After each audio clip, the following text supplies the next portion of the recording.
رقاصہ کے دل کی دھڑکنیں پہلے ہی بے ترتیب ہو چکی تھی، اب آنکھوں کے سامنے تباہیوں کا دھواں بھی پھیلنے لگا تھا۔ پھر وہ اپنے قدموں کا توازن برقرار نہ رکھ سکی اور ملک کافور کے سامنے ہی سنگ مرمر کے فرش پر گر کر بے ہوش ہو گئی۔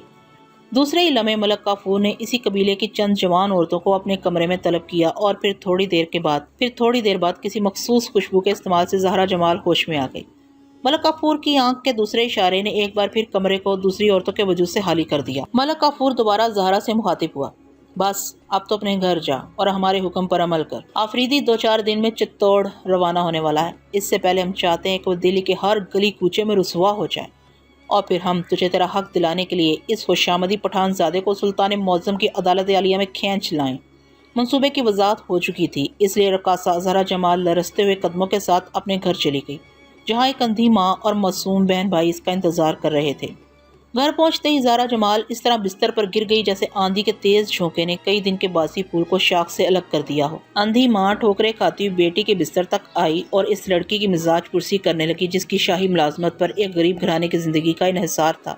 نابینا ماں بیٹی کے ہونٹوں کی مسکراہٹ کیا دیکھتی، پھر بھی زہرا جمال نے اپنے لبوں پر جبری تبسم سجا لیا اور شگفتہ لہجے میں ماں کو بتانے لگی کہ اس کی طبیعت ٹھیک ہے، مگر درباری مصروفیات نے جسم کو تھکا ڈالا ہے۔ خوش فہمی کے سہارے زندہ رہنے والی ماں مطمئن ہو کر چلی گئی اور زہرا جمال کا ذہن منتشر خیالات کی ماج کا بن گیا۔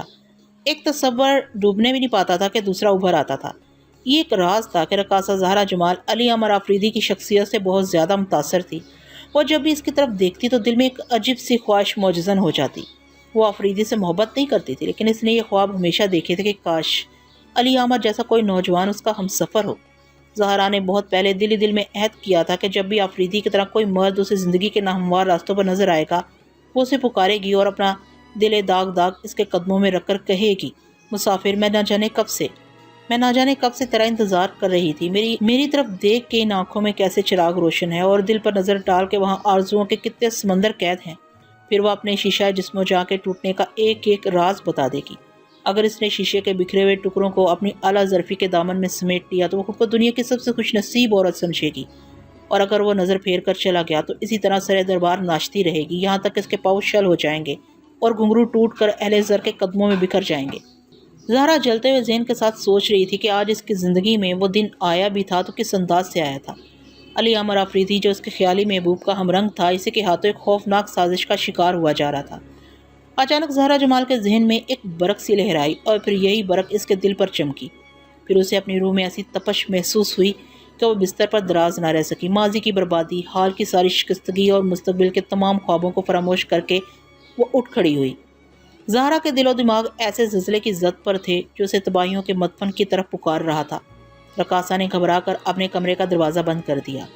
زہرا جمال ملک کافور کی سازشی ہواؤں کو اندر نہیں آنے دینا چاہتی تھی، مگر وہ اقتدار کی ہوائیں تھیں۔ ایک بے سہارا اور کمزور رقاصہ کے مکان کے روزنوں سے گزر آئیں۔ دروازے رکاوٹ بنے تو گرا دیے گئے۔ ایک بے سہارا اور کمزور رقاصہ کے مکان کے روزنوں سے گزر آئیں۔ دروازے رکاوٹ بنے تو گرا دیے گئے، دریچوں نے مزاحمت کی تو توڑ دیے گئے۔ ہواؤں کو آنا تھا، وہ اندر آ گئی۔ زہرا جمال ضرب اقتدار سے ٹوٹ کر بکھرنے ہی والی تھی کہ اس کے معصوم جذبوں نے اسے سمیٹ لیا۔ وہ لڑکھڑا کر منہ کے بل زمین بوس ہونے ہی والی تھی، لیکن ایک آرزوئے خون گشتہ نے اسے بڑھ کر سنبھال لیا، اور پھر اس شکستہ عورت نے ایک نئے جذبے کو تحلیق کیا۔ وہ بڑی عجیب رات تھی کہ جب درباری رقاصہ زہرا جمال گہری تاریکی میں علی عمر آفریدی کے دروازے پر دستک دے رہی تھی۔ آخر مسلسل کئی دستکوں کے بعد دروازہ کھول دیا گیا۔ دروازہ کھولنے والا خود علی عمر تھا۔ وہ اندھیروں کی قبا میں لپٹے ہوئے ایک انسانی حیولے کو دیکھ کر جھجکا، پھر نہایت سخت لہجے میں کہنے لگا، تم کون ہو جو نصف شب کے قریب میرے مکان تک آئے ہو؟ آخر تم کس مصیبت کا شکار ہو؟ جلدی بتاؤ، مجھے وحشت ہو رہی ہے۔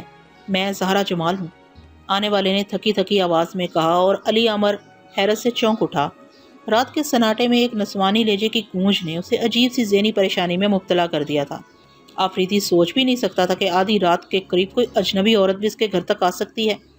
دروازے پر کھڑے کھڑے اس نے چند لمحوں میں اپنی تمام رشتہ دار خواتین کے بارے میں سوچ ڈالا، مگر اس نام کی کسی عورت سے آفریدی کا کوئی خاندانی تعلق نہیں تھا۔ میں زہرا جمال کو نہیں جانتا۔ بلاخر علی عمر آفریدی نے دروازے پر کھڑی ہوئی عورت کو بڑی بے رخی کے ساتھ پہچاننے سے انکار کر دیا۔ مجھے اندر آنے دیجیے، زہرا کے لہجے میں التجا تھی۔ میں اندر آ کر سب کچھ بتا دوں گی، پھر آپ مجھے پہچان جائیں گے۔ اگرچہ ایک لمحے کے لیے آفریدی کی غیر معمولی ذہانت نے حالات کے اس زاویے پر بھی سوچا تھا کہ ایک اجنبی عورت کی آمد اس کے خلاف کوئی سازش نہ ہو، لیکن وہ فطرتاً شجاع تھا، اس لیے ان معمولی واقعات سے گھبرانا اس کی سرشت نہیں تھی۔ خاتون تم اندر آ جاؤ، یہ کہہ کر علی عامر نے راستہ چھوڑ دیا اور زہرا جمال رات کی تاریکی میں اس پٹھان زادے کے مکان میں داخل ہوگی جو چند روز بعد سلطان علاء الدین خلجی کا سفیر بن کر سرکش راجپوتوں کے دربار میں جانے والا تھا۔ آفریدی اور زہرا جمال کی گفتگو سن کر اس مکان کی بوڑھی مالکہ بھی بیدار ہو چکی تھی، جسے پٹھانوں کی تاریخ شائستہ بیگم کے نام سے جانتی ہے اور جو رشتے میں علی عامر آفریدی کی ماں تھی۔ شائستہ بیگم کے ساتھ اس کی بیٹی عالیہ آفریدی بھی جاگ گئی تھی۔ جب ماں اور بیٹی نے آفریدی کے ساتھ ایک اجنبی عورت کو مکان میں داخل ہوتے ہوئے دیکھا تو وہ چونک اٹھی۔ ان کی پوری زندگی میں بڑی انہونی بات ظاہر ہوئی تھی۔ جیسے ہی زہرا جمال مکان کے طویل آنگن سے صحن میں آئی اور اس کے دلکش چہرے پر قندیل کی روشنی پڑی تو شائستہ بیگم بے اختیار کہہ اٹھی، آفریدی یہ کون لڑکی ہے؟ ماں کے لہجے میں دبی دبی نفرت بھی تھی اور سختی بھی۔ پٹھانوں کی مخصوص رسمیں کسی اجنبی عورت کو شب کے اندھیرے میں ایک اجنبی مرد کے ساتھ برداشت ہی نہیں کر سکتی تھیں۔ یہ مجھے نہیں جانتے، مگر ایک معزز سردار ہونے کے سبب میں ان سے بخوبی واقف ہوں۔ رقاصہ زہرا جمال بہت آہستہ لہجے میں بول رہی، میں نے بہت سوچا کہ اس معاملے میں وہی کردار ادا کروں جس کا مجھے حکم دیا گیا ہے، مگر میری خاندانی غیرت نے گوارا نہیں کیا کہ سردار آفریدی کے دامن پر میری وجہ سے بدنامی کا کوئی داغ ابھر آئے۔ زہرا جمال کا لہجہ بہت پرسوز تھا اور اس کی زبان سے ادا ہونے والا ایک ایک لفظ دل کی گہرائیوں سے ابھر رہا تھا۔ رقاصہ کی بات سن کر شائستہ بیگم کی جہاں دیدہ نظروں میں کئی سوالات ابھرنے لگے تھے۔ کیا سرے دربار ناچنے والی عورتیں بھی غیرت کا مفہوم سمجھتی ہیں؟ شائستہ بیگم نے بڑے جارحانہ انداز میں زہرا جمال کے احساس پر نشتر زنی کی تھی۔ ہاں مادر محترم، ایک رقاصہ بھی اپنے سرمایہ غیرت کو محفوظ رکھ سکتی ہے۔ شہنشاہوں کے دربار میں جسم یقیناً پامال ہو جاتے ہیں لیکن جذبات نہیں خریدے جا سکتے۔ انسانی جذبات تو اتنے پاگل اور سرکش ہوتے ہیں کہ جبراً کسی کے اقتدار کو تسلیم نہیں کرتے۔ میں خاندانی رقاصہ نہیں ہوں، میرا باپ بھی غیرت مند قبیلے کا سپاہی تھا جسے جنگ کے افریت نے نگل لیا، پھر وقت نے وہ ستم کیا کہ قبیلہ قبیلہ نہیں رہا اور خاندان خاندان نہیں رہا۔ یہ کہتے کہتے زہرا جمال کی پلکیں بھیگنے لگیں، مگر وہ عجیب آہنی اعصاب کی عورت تھی۔ اس نے خود ہی یادوں کے نشتر سے اپنے دل کے زخموں کو کھرچا اور پھر بہتے ہوئے خون سے اس طرح نظر چرا لی کہ جیسے ان جراحتوں کا کوئی وجود ہی نہ ہو۔ مادر محترم، میری غیرت اور بے حیائی کو موضوع بحث نہ بنائیے۔ اتنا کہہ کر رقاصہ زہرا جمال کچھ دیر کے لیے خاموش ہو گئی اور پھر اس نے علی عامر کے سامنے ملک کافور کا منصوبہ ظاہر کر دیا۔ جب زہرا جمال ملک کافور کے منصوبے کی تفصیلات بتا کر خاموش ہوئی تو علی عامر کے مکان میں ہر طرف درد انگیز سناٹا پھیل گیا۔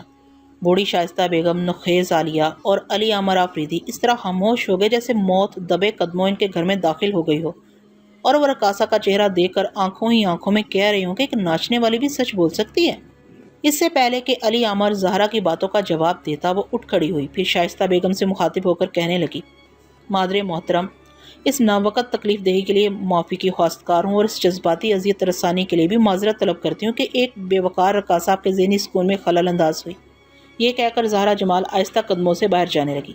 علی عامر آفریدی بھی اس کے پیچھے پیچھے باہر آ گیا تھا۔ زہرا، اگر تم مناسب سمجھو تو میں تمہیں گھر تک چھوڑاؤں، یہاں سے تمہارے مکان تک بہت اندھیرا ہے۔ نہیں سردار، آپ کیوں زحمت کرتے ہیں؟ تنہائی پا کر زہرا جمال کے دل کا درد اس کے ہونٹوں تک آ گیا تھا۔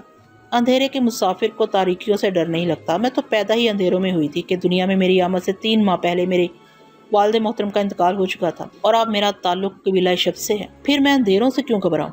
زہرا جمال آہستہ آہستہ آگے بڑھ رہی تھی۔ علی عامر بھی اس کے دوش بدوش چل رہا تھا۔ اچانک اس نے رقاصہ سے سوال کیا، آخر تم نے اپنا منصوبہ تکمیل تک کیوں نہیں پہنچایا؟ تم مجھے بدنام کیے بغیر واپس کیوں جا رہی ہو؟ بس اس سے زیادہ مجھے کچھ معلوم نہیں کہ میں آپ کے چہرے اور مستقبل دونوں کو تابناک دیکھنا چاہتی ہوں۔ زہرا کی آواز کی لرزش صاف محسوس کی جا سکتی تھی۔ آخر کیوں؟ تم سے میرا کیا رشتہ ہے؟ علی عامر جیسی چٹان بھی ایک رقاصہ کا نیا روپ دے کر پگھلنے لگی تھی۔ کوئی رشتہ نہیں، اگر ہے بھی تو وہ آپ کی سمجھ میں نہیں آئے گا اور پھر یہ ہوشمند دنیا اسے تسلیم بھی نہیں کرے گی۔ یکا زہرا جمال کے قدموں کی رفتار تیز ہو گئی تھی۔ سردار، آپ واپس چلے جائیں اور صرف ملک کافور کے بارے میں سوچیں جو آپ کے اندازے سے بھی زیادہ بے ضمیر اور کینہ پرور ہے۔ بس سر دربار ناچنے والی عورت کی یہی آخری التجا ہے کہ آپ ایک لمحے کے لیے بھی اپنی ذات کی طرف سے غافل نہ رہیے گا۔ یہ کہہ کر زہرا جمال تیزی سے آگے بڑھی اور پھر اندھیروں نے اس کے مرمری پیکر کو اپنی تاریک قبا میں چھپا لیا، مگر علی عامر آفریدی اپنے مکان سے چند قدموں کے فاصلے پر کسی پتھر کی مانند ساکت کھڑا اس رقاصہ کے بارے میں سوچ رہا تھا جو بڑے ہنگامہ خیز انداز سے آئی تھی اور بڑے پرسکون انداز میں واپس چلی گئی تھی۔ رقاصہ کے جانے کے بعد علی عامر آفریدی اپنی والدہ شائستہ بیگم اور چھوٹی بہن عالیہ کے ساتھ ساری رات جاگتا رہا۔ اب اسے محلاتی سازشوں کا اندازہ ہو گیا تھا کہ کس طرح وفا پرست اور باکردار انسانوں کے خلاف منصوبہ سازی کی جاتی ہے اور کس طرح بے ضمیر افراد اپنے حاصل کردہ اقتدار کو بچانے کے لیے گھناؤنی سازشیں کرتے ہیں۔ بہت غور و فکر کے بعد آفریدی نے اپنی والدہ کے سامنے انکشاف کرتے ہوئے کہا، مادر گرامی، میں سمجھتا ہوں کہ ملک کافور اس تلخ گفتگو کو فراموش کر دے گا جو اس کے اور میرے درمیان ہوئی تھی، مگر اب یقین ہو چلا ہے کہ وہ مجھے کسی بھی طرح معاف نہیں کرے گا۔ آپ چتوڑ جانے سے انکار کیوں نہیں کر دیتے؟ اچانک عالیہ درمیان میں بول اٹھی، میرے باپ کی معصوم نشانی، تمہیں نہیں معلوم کہ شاہوں کے قانون میں انکار کا کوئی لفظ نہیں ہوتا؟ علی احمد نے چھوٹی بہن کو سمجھاتے ہوئے کہا، یہ بڑے لوگ صرف اقرار سننے کے عادی ہوتے ہیں، اب اس میں کسی کی زندگی محفوظ رہے یا وہ جان سے گزر جائے۔ عالیہ اپنے بھائی سے مزید بحث کرنا چاہتی تھی کہ شائستہ بیگم نے اسے ہاتھ کے اشارے سے روک دیا اور دوبارہ آفریدی سے مخاطب ہوئی، تم کس معافی کا ذکر کر رہے تھے؟ میں عرض کر رہا تھا کہ ملک کافور مجھے معاف نہیں کرے گا۔ آفریدی اپنی والدہ کے سامنے بہت آہستہ لہجے میں بولتا تھا۔ کیسی معافی؟ شائستہ بیگم نے پریشان لہجے میں بیٹے سے سوال کیا۔ آفریدی چند لمحوں تک کچھ سوچتا رہا، پھر اس نے اپنی چھوٹی بہن عالیہ کو حکم دیتے ہوئے کہا کہ وہ دوسرے کمرے میں چلی جائے۔ آفریدی اپنی زندگی کا اس قدر خوفناک راز ایک معصوم بچی کے سامنے بیان کرنا نہیں چاہتا تھا۔ عالیہ جب اپنے چہرے پر شدید ناگواری کے اثرات لیے ہوئے کمرے سے اٹھ کر چلی گئی تو علی عامر نے ملک کافور سے ہونے والی گفتگو کے بارے میں اپنی والدہ کو سب کچھ بتا دیا اور اس کے ساتھ ہی اپنی خواہش کا اظہار بھی کیا۔ میں کل یا پرسوں چتوڑ روانہ ہو رہا ہوں، کون جانے میرے پیچھے ملک کافور کا عیار ذہن کیا سوچتا ہے، اس لیے مناسب ہے کہ آپ کل صبح سویرے ہی ہانسی تشریف لے جائیں۔ ہانسی دلی سے کوئی 60 میل دور ایک چھوٹا سا شہر یا قصبہ ہے، مگر تاریخی اعتبار سے اس مقام کو بڑی اہمیت حاصل ہے۔ ہانسی میں حضرت بابا فرید شکر گنج نے 12 سال قیام فرمایا تھا اور ایسی مبارک سرزمین پر چشتیہ سلسلے کے مشہور بزرگ حضرت شیخ جمال الدین ہانسی کا مزار آج بھی اہل دل کے لیے مرکز نظر ہے۔ ہانسی جانے سے کیا ہوگا؟ شائستہ بیگم نے حیران ہو کر بیٹے سے پوچھا۔ وہاں ہمارے کچھ رشتہ دار موجود ہیں، کم سے کم اپنے لوگوں کے درمیان آپ کو تنہائی اور عدم تحفظ کا احساس تو نہیں ہوگا؟ شائستہ بیگم نے بڑے تحمل سے آفریدی کی بات سنی اور پھر نہایت ٹھہرے ہوئے لہجے میں کہا، کیا تمہیں یہ اندیشے تو پریشان نہیں کر رہے ہیں کہ تمہاری غیر موجودگی میں ملک کافور ہمیں ستانے کی کوشش کرے گا؟ اندیشے نہیں مادر محترم، کچھ یقینی شکلیں میری آنکھوں کے سامنے ابھر رہی ہیں، اب میں کسی حال میں بھی اس پر اعتبار نہیں کر سکتا۔ علی عامر بہت زیادہ مضطرب نظر آنے لگا تھا۔ شائستہ بیگم نے بیٹے کو سمجھانا چاہا کہ انسانی مقدرات اٹل ہوتے ہیں، وہ مکان یا شہر کا تبدیل کرنے سے ٹالے نہیں جا سکتے، مگر آفریدی اپنی اس منطق پر اصرار کرتا رہا کہ جب کسی جگہ آگ بھڑک اٹھے تو انسان کو لازم ہے کہ وہاں سے ہٹ جائے، ورنہ شعلوں کی تپش اسے بھی متاثر کر دے گی۔ بالآخر ایک طویل بحث کے بعد شائستہ بیگم اس بات پر آمادہ ہو گئی کہ کل صبح وہ اپنی بیٹی عالیہ کے ہمراہ دہلی سے ہانسی روانہ ہو جائیں گی۔ والدہ کے اس فیصلے سے آفریدی کی بے چینیوں میں کسی حد تک کمی آ گئی تھی۔ پھر جب سورج طلوع ہوا تو علی عامر نے اپنی ماں اور بہن کو رخصت کرتے ہوئے کہا، آپ دونوں میری چتوڑ روانگی کو ایک عام سفر سے تعبیر نہ کریں۔ میں جانتا ہوں کہ سلطان کے تیور بہت نازک ہیں، اگر چتوڑ سے کوئی مثبت جواب نہیں آیا تو پھر کچھ بھی ہو سکتا ہے۔ اگر بساط اقتدار پر جنگ کی ایک چنگاری بھی رقصہ نظر آئی تو پھر ایک بہت بڑا علاقہ خوفناک آگ کی لپیٹ میں آ جائے گا۔ نتیجتاً مجھے بھی اس وقت تک برسر پیکار رہنا پڑے گا جب تک آسمان سے کوئی فیصلہ نازل نہ ہو جائے، اس لیے میری واپسی میں تاخیر کا امکان بھی موجود ہے۔ میں تو صرف تیری ضد کی وجہ سے دلی چھوڑ رہی ہوں، ورنہ گردش وقت کے لیے سارے فاصلے یکساں ہیں۔ آفات و مصائب کی نگاہ میں کیا دلی اور کیا ہانسی؟ انسان کو ہر حال میں خدا کی رحمت پر نظر رکھنی چاہیے کہ وہی محافظ اعلیٰ ہے، باقی سارے تو کاغذ کے سائے بان ہیں جو ہوا کے ایک معمولی جھونکے سے گر جاتے ہیں۔ شائستہ بیگم نے اپنے بیٹے کو محبت امیز لہجے میں نصیحت کرتے ہوئے کہا، تم صرف اپنی منزل کی طرف دیکھو کہ جہاں خدا نے تمہیں پہنچا دیا ہے وہ ایک مشکل مقام ہے، اسے بس ایک ہی صورت میں برقرار رکھا جا سکتا ہے کہ تم سلطان کے اعتماد پر پورے اترنے کی کوشش کرو۔ باقی وزراء امیر کیا کہتے ہیں ان کے بارے میں سوچ کر اپنی ذہنی صلاحیتوں کو برباد نہ کرو۔ جاؤ فرزند جاؤ، خدا تمہارے حوالے سے تمہارے بزرگوں کی روایتوں کو زندہ رکھے۔ جانے والے چلے گئے اور فضاؤں میں بہت دیر تک شائستہ بیگم کے دعائیہ کلمات کی گونج سنائی دیتی رہی۔ والدہ اور بہن کو رخصت کرنے کے بعد آفریدی کسی حد تک مطمئن نظر آ رہا تھا، لیکن زہرا جمال کے واقعے نے اس کے سینے میں بے یک وقت کئی حشر اٹھا دیے تھے۔ دوسرے دن علی عامر آفریدی علاؤالدین خلجی کے دربار میں حاضر ہوا تو ہر شے معمول پر نظر آ رہی تھی، لیکن ملک کافور کا چہرہ خلاف معمول بہت زیادہ بجھا بجھا محسوس ہوتا تھا۔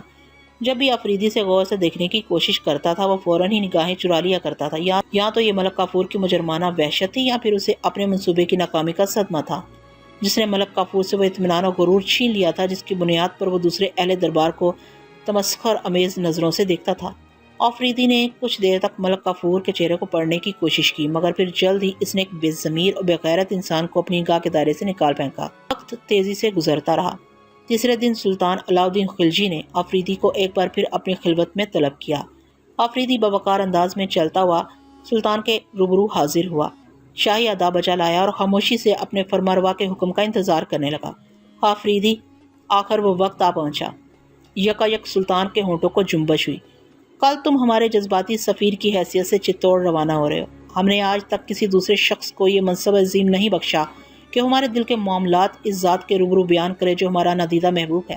سلطان علاؤدین خلجی کے لہجے سے شاہی جلال نمایاں تھا، لیکن پھر بھی جاننے والے جانتے تھے کہ اس تمام تر جبروت کے باوجود والی ہندوستان کی آواز سے خلش دل بھی جھلکتی تھی۔ سلطان معظم، میں اپنی اس خوش نصیبی کا اعتراف کرتا ہوں۔ علی امر آفریدی کے پاس اس کے سوا کوئی چارہ نہیں تھا کہ وہ شہنشاہ کے جذباتی طوفان کو خاموشی سے گزر جانے دے۔ اس میں کوئی شک نہیں کہ اب تک تم وفاداری کے ایک ایک امتحان میں سرخرو رہے ہو، لیکن آفریدی، یہ بڑی آزمائش ہے۔ ہم ان لمحات کو اپنی آنکھوں سے تو نہیں دیکھ سکتے جب تم رانی پدمنی کے سامنے ہمارے دل کی وکالت کر رہے ہوگے، مگر دلی میں بیٹھ کر یہ محسوس کیا جا سکتا ہے کہ تم نے کیا کہا اور سننے والوں نے کیا سنا۔ حسن کی عدالت میں ہمارا مقدمہ صرف تمہاری ذہانت اور وفاداری کے رحم و کرم پر ہوگا۔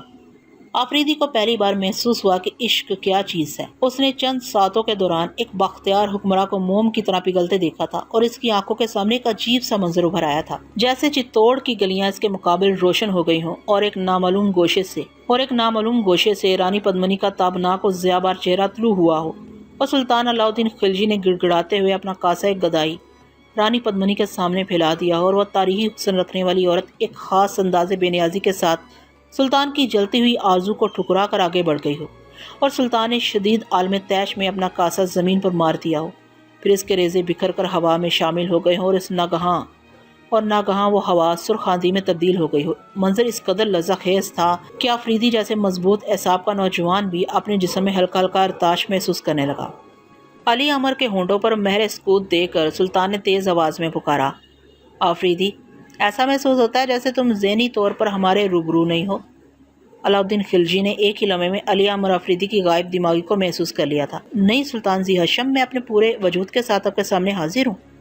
آفریدی نے اپنے منتشر خیالات کو یکجا کرتے ہوئے کہا، میں کیا اور میری وکالت کی حقیقت کیا، چتوڑ کے دربار میں جو کچھ بھی ہوگا وہ جلال سلطانی کے زیر اثر ہوگا۔ مجھے بھی تو سلطان ہی کی نظر کرم نے وکالت کے منصب پر فائز کیا ہے۔ اگر ایک ساتھ کے لیے بھی مجھے غائب دماغی نے گھیر لیا تو میں اعتبار اور وکالت کے درجے سے گر جاؤں گا، اور پھر آفریدی نہیں رہے گا۔ سلطان نے اپنے نوجوان سفیر کو تحسین امیز نظروں سے دیکھا اور پھر نہایت پرشکوہ لہجے میں کہنے لگا، آفریدی، ہم تمہاری ذہانت اور وفاداری پر شبہ نہیں کرتے، مگر چاہتے ہیں کہ تم اپنے سلطان کی زبان سمجھ لو۔ اگر تم عظیم خلجیوں کے وارث کی زبان سمجھنے سے عاجز رہے تو پھر اپنے حکمران کا مقدمہ کامیابی کے ساتھ پیش نہیں کر سکو گے۔ کہنے والوں نے ہم سے کہا ہے کہ راجہ رتن سنگھ بڑھاپے کی سرحدوں پر کھڑا ہے، اور اس کی بیویوں میں رانی پدمنی سب سے کم عمر ہے۔ نوجوانی کی آرزویں بڑھاپے کی تمناؤں سے مختلف ہوتی ہیں۔ رانی پدمنی بھی زیادہ آزاد اور رنگین فضاؤں میں محو خرام ہونا چاہتی ہے۔ تمہاری کامیابی یہ ہوگی کہ رانی پدمنی رتن سنگھ کے سرد بازوؤں کو جھٹکتے اور پھر ہمارے حرم میں داخل ہونے کے لیے بےقرار نظر آنے لگے۔ اگر ہمارے اقتدار کی ہمہ گیری اور ہمارے جسموں کی اشفت سری کا فسانہ سن کر پدمنی کے چہرے پر حرص اور اضطراب کی کوئی علامت نہیں ابھری تو ہم سمجھ لیں گے کہ آفریدی ناکام ہو گیا، اور اس کے ساتھ ہی آفریدی کے سلطان کو بھی شکست ہو گئی۔ یکایک علاؤدین خلجی کا لہجہ بدل گیا تھا۔ اب صاف محسوس ہو رہا تھا کہ ایک عاشق کے آمادہ خواہ لب ایک جابر حکمران کے آتش بار ہونٹوں میں تبدیل ہو گئے تھے۔ اور آفریدی، تم خوب جانتے ہو کہ دل کے محاذ پر ہماری یہ شکست بڑی خون ریز ہوگی۔ ابھی ہمیں نہیں معلوم کہ ایک حرف انکار کے بعد کتنا خون بہے گا۔ وقت سے پہلے ہم کچھ نہیں کہہ سکتے۔ اگر شکست کا دھندلا سا بھی امکان موجود ہو تو قتل و غارت گری کا صحیح اندازہ نہیں کیا جا سکتا۔ صرف پیش گوئی کی جا سکتی ہے کہ موت کے دھانے کھل جائیں گے، سبزہ زار چل اٹھیں گے اور دریاؤں کا پانی سرخ ہو جائے گا۔ یہ کہہ کر سلطان علاؤدین خلجی نے ایک سرب مہر لفافہ علی امر کی طرف بڑھایا، جاؤ آفریدی، ہماری دعائیں تم پر سایہ فگن ہیں اور رانی پدمنی پر بھی۔ خدا سرزمین چتوڑ کو ہمارے قہر و جلال سے محفوظ رکھے۔ آفریدی سلطان کی خلوتگاہ سے نکل کر شاہی استبل میں آیا اور ایک برق رفتار گھوڑے پر سوار ہو کر چتوڑ کی جانب روانہ ہو گیا۔ آفریدی کے روانہ ہوتے ہی ملک کافور نے 20 مسلح سپاہیوں کا ایک دستہ اپنی تنہائی میں طلب کیا۔ جیسے ہی مسلح سپاہی ملک کافور کے مخصوص کمرے میں داخل ہوئے، سلطان علاؤدین خلجی کے محبوب غلام نے انہیں مخاطب کرتے ہوئے کہا، جس طرح سلطان کی نظر میں آج آفریدی کی وفاداریوں کا امتحان ہے، اسی طرح میری بارگاہ میں تمہاری جانثاریوں کی آزمائش ہے۔ ملک کافور کی بات سن کر مسلح دستے نے کوئی جواب نہیں دیا، بس اطاعت و فرما برداری کے طور پر تمام سپاہیوں نے اپنے سر جھکا دیے۔ تم نہایت رازداری اور احتیاط کے ساتھ آفریدی کا تعاقب کرو گے۔ پھر جب وہ چتوڑ کی سرحد کے قریب پہنچ جائے تو تم اچانک عقب سے اس پر حملہ کر دو گے، ایسا حملہ جو مکمل اور کارگر ہو۔ کسی عنوان بھی آفریدی کو زندہ نہیں رہنا چاہیے۔ اگر وہ بچ گیا اور اس نے تم میں سے کسی کو پہچان لیا تو پھر تم لوگوں کے ساتھ تمہارے خاندان بھی زندہ دفن کر دیے جائیں گے۔ حضور، یہ ممکن نہیں ہے کہ ہماری شمشیریں آپ کے دشمنوں کے خون سے پیاس بجھائے بغیر اپنی نیاموں میں واپس چلی جائیں۔ ملک کافور نے اس سپاہی کی لاف زنی پر کوئی دھیان نہیں دیا۔ وہ اپنے منصوبے کی ایک ایک کڑی کو مضبوط سے مضبوط تر بنا دینا چاہتا تھا۔ بہتر ہے کہ آفریدی پر حملے کے لیے رات کے اندھیرے کا انتخاب کیا جائے، وہ بھی اس طرح کہ علی احمد چتوڑ کے قریب پہنچ چکا ہو اور کائنات کا ایک ایک ذرہ تاریکی میں ڈوب چکا ہو۔ چتوڑ کی حدود کی قربت اور شب سیاہ میں اچانک حملے سے یہ بات ثابت ہو جائے گی کہ بے خبری کے عالم میں راجپوت سرحدی محافظوں نے آفریدی کو قتل کر دیا۔ اتنا کہہ کر ملک کافور نے مسلح سپاہیوں کو باہر جانے کا اشارہ کیا۔ اس اشارے کا واضح مطلب تھا کہ وہ علی امر آفریدی کا تعاقب شروع کر دیں۔ سپاہیوں کے جاتے ہی ملک کافور کے چہرے پر سکون و اطمینان کی ایک تیز لہر دوڑ گئی۔ وہ خود کلامی کے انداز میں آہستہ آہستہ بول رہا تھا۔ آفریدی کی سفارت ناکام ہوتے ہی سلطان اپنے ہوش و حواس کھو بیٹھیں گے اور پھر شاہی فوجیں چتوڑ کو اس طرح پامال کر ڈالیں گی کہ رانی پدمنی کے دل میں نفرتوں کا طوفان اٹھ کھڑا ہوگا اور پھر یہ طوفان میرے راستے کی ہر رکاوٹ کو بہا کر لے جائے گا۔ آج بہت دن بعد ملک کافور کو ایک عجیب سی آسودگی کا احساس ہوا تھا۔ ملک کافور بہت خوش تھا، مگر اس کی یہ خوشی ریت کی دیوار ثابت ہوئی۔ شاطر و عیار ذہن میں ایک خیال نے سر ابھارا اور پھر ملک کافور کی نظروں میں درباری رقاصہ زہرا جمال کا سراپا گھوم گیا۔ اس منصوبے کے مطابق اب تک ہنگامہ برپا ہو جانا چاہیے تھا، مگر آفریدی تو کسی الزام کے بغیر چتوڑ روانہ ہو چکا تھا۔ ملک کافور شدید عالم اضطراب میں اپنی نشست پر پہلو بدلنے لگا۔ پھر اس کا ذہن سلگ اٹھا۔ وہ تو بھول ہی گیا تھا کہ اس نے آفریدی کو چتوڑ جانے سے روکنے کے لیے زہرا کے ذریعے سازش کا نیا جال بچھایا تھا۔ پھر اس جال کے پھندے کس نے کاٹ دیے اور نئے منصوبے پر عمل درآمد کیوں نہ ہو سکا؟ حالانکہ ملک کافور کے جاسوسوں نے اسے خبر دی تھی کہ رات کے اندھیرے میں زہرا جمال علی امر آفریدی کے گھر تک گئی تھی اور کچھ دیر بعد اس کی واپسی بھی ہو گئی تھی، لیکن پھر وہ اپنا مقدمہ لے کر دربار میں کیوں نہیں آئی تھی؟ سلطان کے سامنے اس نے آفریدی کے دامن کو داغدار کیوں نہیں کیا تھا؟ ایسے کئی سوالات تھے جو بیک وقت ملک کافور کے ذہن پر حملہ آور ہوئے تھے۔ کیا زہرا جمال آفریدی سے خوفزدہ ہو گئی اور پھر وہ منصوبے کو تکمیل تک پہنچائے بغیر اس مکان سے واپس چلی آئی؟ کیا وہ رقاصہ اس خوبصورت افغان زادے کے سامنے اپنا دل ہار بیٹھی؟ اور اگر ایسا ہو چکا ہے تو کہیں زہرا نے دل کے ہاتھوں مجبور ہو کر آفریدی کے سامنے یہ بھیانک راز فاش نہ کر دیا ہو؟ یہ خیال آتے ہی ملک کافور ایک لمحے کے لیے لرز اٹھا اور پھر اس نے گھبرا کر ادھر ادھر دیکھا، مگر تنہا کمرے میں اس کی وحشتوں کو دیکھنے والا کوئی نہیں تھا۔ شاید میں یہ بازی ہار چکا ہوں، ملک کافور نے اپنے آپ کو مخاطب کرتے ہوئے کہا۔ اگر ایسا نہ ہوتا تو وہ ذلیل رقاصہ اب تک علی امر پر تہمت لگا چکی ہوتی اور وہ افغان زادہ سلطان کے سفیر کی حیثیت سے چتوڑ جانے کے بجائے ذلت و رسوائی کا طوق پہن کر پس دیوار زندہ جا چکا ہوتا۔ یقیناً رقاصہ نے خود میرے خلاف کوئی سازش کی ہے۔ یہ کہتے کہتے ملک کافور اپنی زرنگار کرسی سے اٹھ کھڑا ہوا۔ پھر دوسرے ہی لمحے اس نے ان عورتوں کو اپنے کمرے میں طلب کیا جو دولت و اقتدار کے آگے اپنے جان و تن ہار چکی تھیں اور اب نہایت رقیق انداز میں ملک کافور کے اشاروں پر ناچ رہی تھیں۔ کچھ دیر بعد ملک کافور کا کمرہ ان عورتوں سے بھر گیا تھا جو غیر اخلاقی خدمت پر مامور تھیں۔ شمیمہ، کیا وہ رقاصہ زہرا جمال آج دربار میں حاضر ہوئی تھی؟ ملک کافور نے اس بوڑھی عورت کو مخاطب کرتے ہوئے کہا جو دربار سے تعلق رکھنے والی تمام رقاصاؤں کی نگراں تھی۔ نہیں حضور۔ شمیمہ ملک کافور کے سامنے اس طرح جھک گئی جیسے وہ ہندوستانی حکمراں کو سجدہ کر رہی ہو۔ سرکار، اس کنیز نے سنا ہے کہ وہ کئی روز سے بیمار ہے، اس لیے اس نے دربار میں حاضر ہونے سے معذوری کا اظہار کیا ہے۔ بیمار؟ ملک کافور کی زبان سے یہ لفظ اس طرح ادا ہوئے جیسے وہ اس لفظ کے مفہوم سے قطعاً ناآشنا ہو۔ پھر یکایک اس کے لہجے سے آگ برسنے لگی۔ میں نہیں جانتا کہ زہرا کے جسم پر بیماری کس حد تک اثر انداز ہوئی ہے۔ اگر وہ نزا کے عالم میں بھی ہو تو گرفتار کر کے اسے میرے روبرو حاضر کرو۔ بڑا قہرناک حکم تھا۔ شمیمہ اور دوسری ارباب نشاط اپنی رفتار بھول گئی تھیں۔ جب وہ ملک کافور کے کمرے سے برآمد ہوئی تو ان میں سے ہر ایک کے چہرے پر وہی زردی نمایاں تھی جسے موت کے رنگ سے تعبیر کیا جاتا ہے۔ شمیمہ اور دوسری عورتوں کو ملک کافور کے غصے کا سبب تو معلوم نہیں تھا، لیکن وہ اتنا اندازہ کر سکتی تھی کہ ملک کافور کی بارگاہ سے رقاصہ زہرا کا رزق بند ہو چکا ہے۔ پھر جب زہرا جمال ملک کافور کے روبرو حاضر کی گئی تو اس کے چہرے پر دور دور تک بیماری کے آثار نظر نہیں آ رہے تھے، البتہ شاداب چہرہ اس گلاب کی طرح مرجھا گیا تھا جسے باد سرسر کا کوئی گرم جھونکا چھو کر گزر گیا ہو۔ زہرا، تو نے بیماری کا یہ کیا ڈھونگ رچا رکھا ہے؟ ملک کافور کی زہریلی آواز گونجی۔ کیا تو بھول گئی کہ ہمارے حضور فریب کاری کی سزا کتنی دردناک ہوتی ہے؟ زہرا جمال نے کئی مناسب بہانے تراشے مگر ملک کافور یہی کہتا رہا، ابھی تیرے جسم میں اتنی توانائی اور کشش باقی ہے کہ تو اہل دربار کی نظروں کو آسودہ کر سکتی ہے، اور ابھی تیرے پیروں میں اتنی حرارت باقی ہے کہ پازیب کی آواز ابھر سکتی ہے اور گھنگروں کی جھنکار اہل ذوق کی سماعتوں پر خوشگوار اثر چھوڑ سکتی ہے۔ پھر ہمارے دربار سے تیری غیر حاضری کا کیا مطلب تھا؟